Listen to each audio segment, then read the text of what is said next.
Hello, everyone. I'm Jim Longworth, and welcome to a special edition of Triad Today. Over the next half hour, we'll salute and look back at some of the outstanding nonprofit agencies in our area who have appeared on the show earlier this year. Let's watch.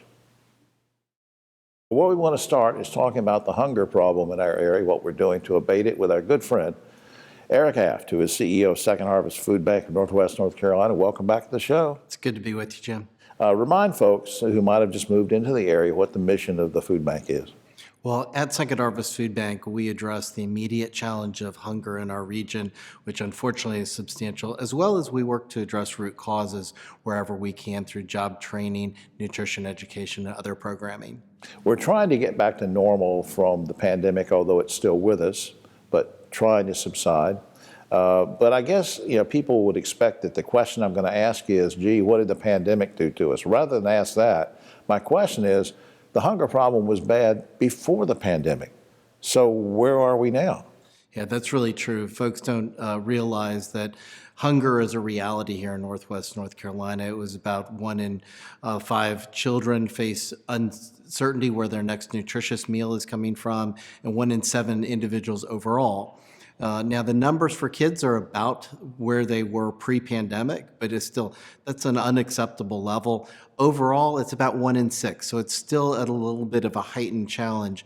And unfortunately, we're seeing a sharp increase in requests for assistance right now. And how are you trying to meet that need? Yeah, one of the things that all of us have dealt with are supply chain issues, going to the grocery store, going to seek other items that we need in our household. And that's a reality for us. So we're having to purchase more food than ever before. Literally, pre-pandemic, we were using about $400,000 to purchase food, and we're on track once again to have another year where we're spending about $4 million to purchase food. $4 million. That's Good exactly grief, right. Eric. Now, how is, I know you have the new headquarters coming underway, and how is that coming along, and what's that going to allow you to do additionally? It is coming along very well. There's great excitement on our team. Every time I drive on the lot and see 18 refrigerated trucks and know that we have off-site storage, we know that we are in desperate need of this facility. But the bottom line is that more nutritious food, more job training, more involvement opportunities for the community, more nutrition education, and more impact by Second Harvest is what the new facility will bring. Yeah, not that we rehearse this or anything, but I recall you telling me one time before that in the past, in the old days, it was always, well, let's collect canned goods. Let's collect non-perishables. But with the new headquarters and other things that you're doing, you're going to be able to do what, more produce and stuff? That's exactly right. That's the heart of what we all eat. It's the healthiest items, produce, frozen and fresh items, and we'll more than double our cold storage capacity at the new place. And again, that just means that we'll be able to get healthier items out to our community. I heard you guys were doing something called the Summer Match. What is that? It is. During the summer, kids are out of school. Sometimes when kids are in school, that is the main meals that they get during the day. Right. So we want to step up our efforts, and we want the community to join us in that.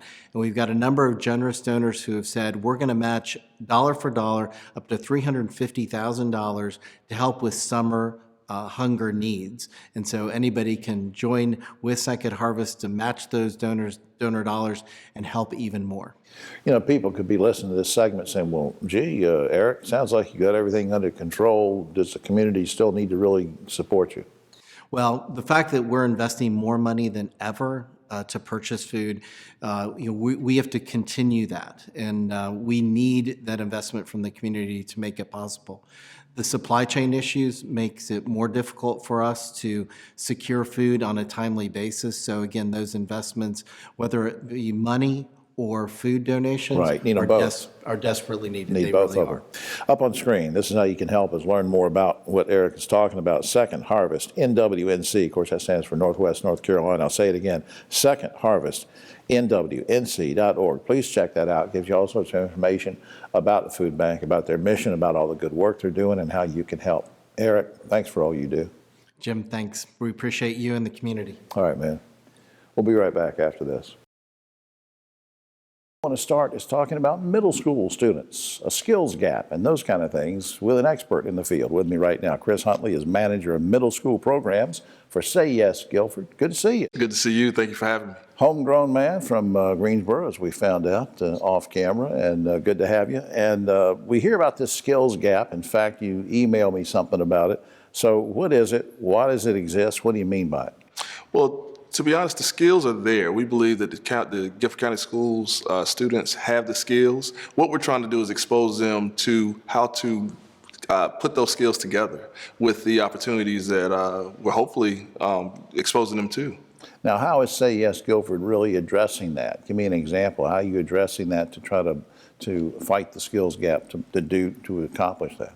One of the ways that we're doing that is with one of our projects, which is U Science. We've given this assessment to our students in Guilford County schools now since October, November, this past fall. And the students get a chance to take several brain teasers, if you will, to kind of really hone in on what those skills are. We've all seen some of those students who are great at doing puzzles, great at doing certain things with equations and math. And we try to expose them with those particular careers earlier on so they get a chance to see what opportunities are there. Really nurture them. If they have those kind of interests early on, then you can nurture them, and then that grows into something, right? It grows into something very tremendous. There's something else you emailed me about. I want to find out about it. You said that there's a perfect pitch program. You called it the perfect pitch for middle schoolers. What is that all about? We are currently using our pilot schools to an Entrepreneur I Am project, which is allowing 4 schools to challenge a problem, whether it be a product, whether it be a problem in business,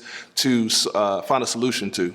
Kind of like a Shark Tank feel, if you will. And that allows the students to learn about entrepreneurship, learn about how to solve problems, and therefore, at the end of the pilot, we're hoping to have what we call that perfect pitch to see who can present the best out of those pilot schools. That'll be great. That'll be great. And this, again, for middle schoolers. Correct. Right, okay. Now, I think you also said there's a new tool that you're rolling out that is going to benefit middle school students. What is that? When will it start? What are we talking about? Very excited about our mobile innovation lab. It is coming before the end of this year. It is a mobile innovation lab bus that we are having fitted to do some STEM work, some hands-on opportunities for our students. We know that students have an interest in STEM. We know our students have an interest in several opportunities out there, but can't get to that particular destination. So we're going to bring that to them. Wow. Now, I know you'll come back sometime and tell us more about it, but you're talking about outfitting this with things that are sort of like its own classroom type thing? Correct. There will be curriculum opportunities. We will actually take this, and the students will have not only the opportunity to learn, but also put together whatever that particular project is. I just think that's super. I can't wait to hear more about that. Now, on a personal note, why are you so passionate about working with, helping, and nurturing middle school students? As a former educator and coach in high school, I always found students, when they got to me, I felt like they could have learned so much more or been prepared. We hear a lot of students who are not ready for that next level, whether it be career or college. Right. And I feel like middle school is that bridge to really figuring out how and where they want to go, whether that is college, whether that is career. And there's a lot of opportunities that we can get our students into if we keep them on that track. What was I used to hear an old fellow talk about, an old educator who said, you know, if you miss the opportunity of working with kids when they're in the 7th and 8th grade, you can lose them. I fully believe that. And that's one of the reasons why I'm so thankful and happy to be in the position that I am. Well, you're working for the right organization and the right CEO and president, and Wendy. Wendy's going to be on the show later on the roundtable, so we'll hear from her. Look up on screen, sayyesguilford.org, and remember to put 2 Y's in there when you type it in, sayyesguilford.org, for all sorts of great information. Homegrown Chris Huntley doing a great job. Continue, sir. Thank you. Pleasure. All right. We'll be right back after this. Back now on Triad Today, and an appropriate time of the year, well, actually any time of the year is appropriate to talk about heart health and caring for heart patients, and there's different ways you can do that. And we're going to speak with a young lady who's been with us before. We're so glad she's back. And we're going to talk about a special kind of cardiac care. With me right now, our good friend Christy Sharpa, who's Senior Director of Practice Management for Mountain Valley Hospice and Palliative Care. Welcome back. Thank you. You sent me an email saying that we wanted to talk a little bit about something called advanced cardiac care. Now, what is that exactly? Well, for our hospice patients who join our program, those folks have a special set of circumstances and symptoms. They can often be feeling okay and get real uncomfortable really quickly. So we want to be able to address those symptoms really quickly. So we've joined with American Heart Association and National Partnership for Hospice Innovation to create a program where we can have certain medications and responses set up in the home, so we can quickly address symptoms like chest pain, shortness of breath, and keep those folks out of the hospital, home, comfortable, and resolve that discomfort quickly. Now, why is there such a focus from your standpoint on heart failure? Well, it's just so pervasive. It's so common. You'll be hard-pressed to meet someone who doesn't know someone who has it or has it themselves. So heart disease is the #1 killer in our country. And on the journey of this illness, you have so many symptoms, and you have to change your lifestyle and sometimes your diet, and it affects your personhood. And so on the hospice portion of the journey, we're just really wanting to help people live as well as they can, with their symptoms managed, to feel well, to have some energy, to be able to enjoy life, and keep them out of the hospital is the key. Yeah. Now, who's qualified to actually get into your program, though? How do you decide that? So anyone who's appropriate for hospice. So these are folks that have more end-stage heart failure, perhaps a prognosis of 6 months or less, although that's not firmly delineated. But we figure that out in conjunction with the patient's cardiologist, with their primary care doctor. We look at their medical record, at their illness journey, and figure out if they are hospice appropriate. And then of that population, we look at the folks who have this advanced cardiac disease and put together these special medication packets and just some extra special nursing support. Yeah. Now, if I have an elderly parent who maybe is a candidate for hospice but also has heart problems, would she or he be able to keep their cardiologist they've been seeing? Yes, absolutely. We work hand in hand with the cardiologist. Oftentimes our patients will become really comfortable with us, and it's tiring to run back and forth to the cardiologist and all these different appointments. But so we'll just see the patient, but we can be the eyes and ears for the cardiologist and reach out to them and collaborate as to whether or not a certain medication maybe should be tweaked or changed. So it is a partnership. I think that's great that everybody's teaming up. Okay, now I promised I want to talk about this downloadable patient guide. I think we even have a graphic on this. What does this downloadable patient guide tell us? So it's information for the patient and the caregiver, everything from soup to nuts about what is heart failure, what is it doing in your body, what are the symptoms, what are the medications used to treat, what are some health interventions you can do from a dietary standpoint or weighing yourself daily to help ward off uncomfortable symptoms. It's kind of a user's guide, if you will, and we have it in English and in Spanish. And easy to download. Easy to download and easy to understand. Even for a non-tech guy like me, I Yes. can download it. Absolutely. Yeah, why are you laughing? You know. All right. Now, also, I want to show the general website, mtmvalleyhospice.org. MTN stands for Mountain Valley Hospice.org. Check that out. There's also a number on screen. Chrissy, thanks for all you do and for the folks and families you help. Thank you so much. We'll be right back after this. Start is talking about youth grant makers. Find out all about that with two very special guests. On my right, Shaheen Tolles is Director of Communications for Z. Smith Reynolds Foundation, and she has brought along a special guest of her own.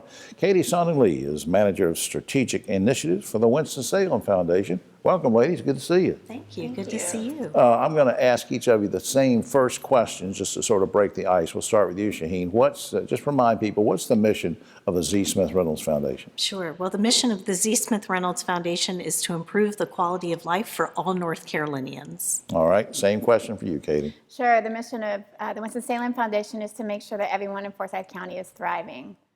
And people might be wondering, hey, we don't normally see two of the foundations seated together talking about things, but that's exactly kind of the important point of this conversation, Shaheen. Tell us about this partnership that the two foundations have in relationship to the Youth Grant Makers Program, and we'll let Katie go into more detail in a minute, but tell us about the impetus of this partnership. Yeah, absolutely. So the Z. Smith Reynolds Foundation has been proud to partner with the Winston-Salem Foundation's initiative of Youth Grant Makers in Action.